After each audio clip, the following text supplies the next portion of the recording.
The statement by Elder Worthland regarding the slaves in Russia and China is curious. He made his statement in 1958.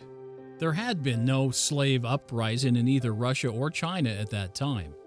He made no claim that there had been any uprising of slaves in those countries.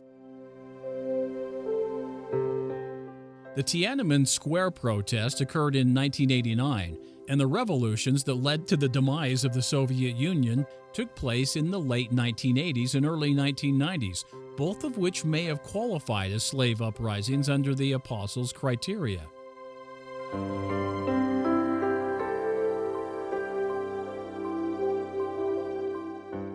But that is not his argument. It appears he's referring to a fulfillment future to 1958. The idea that the black slaves of the South did rise up against their masters during the Civil War needs a closer look. The claim is that slaves took up arms in the Union Army against the Confederacy in a fulfillment of the prophecy. Apostle Daniel H. Wells, one-time second counselor in the First Presidency, made his claim in the church's official publication at the time, the Millennial Star.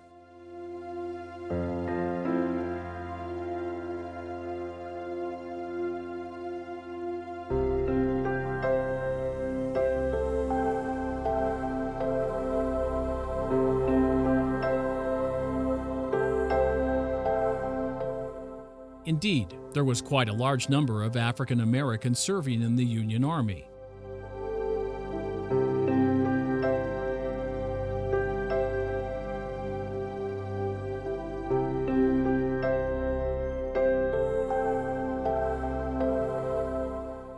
Unfortunately, fighting for the Union against the Confederacy is not the same as rising up against one's own master.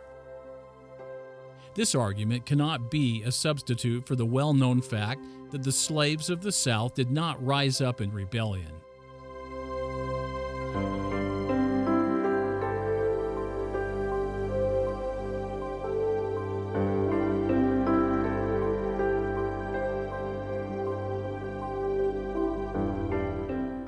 There's another reason for ruling out the participation of slaves in the Union armed forces as a fulfillment of the prophecy.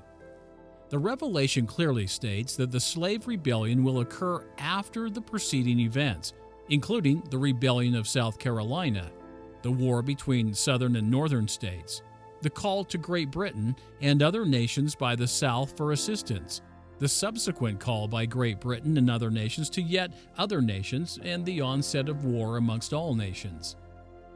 Secondly, the revelation clearly states that the slave rebellion will occur many days after the aforementioned events. That is, slave participation in the Union Army does not meet any of these criteria. Now, we are still waiting for the global war among all nations to begin, so it is impossible for the slave rebellion to have started. Prophetic element number 9 has not been fulfilled.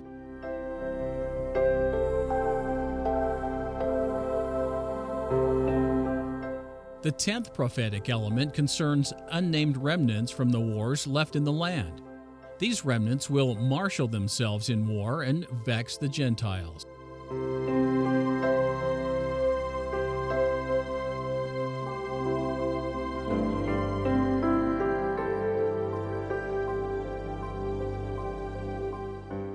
Church leaders and scholars are all over the map on this element. The problem of interpretation stems from the definitions of remnants and Gentiles.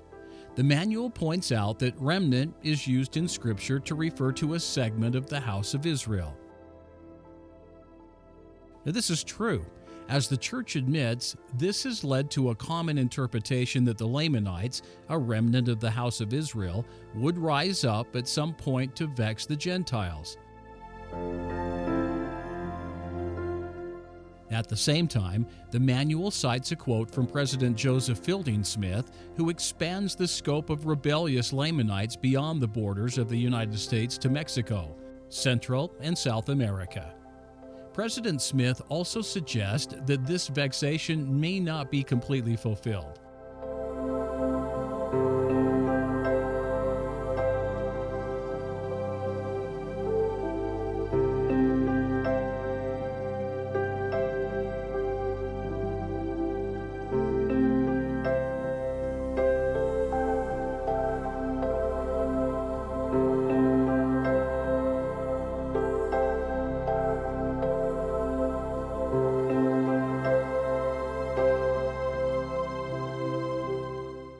The rising up of the remnant within the United States, so the interpretation goes, refers to the Indian Wars of the late 19th century, as one LDS scholar pointed out.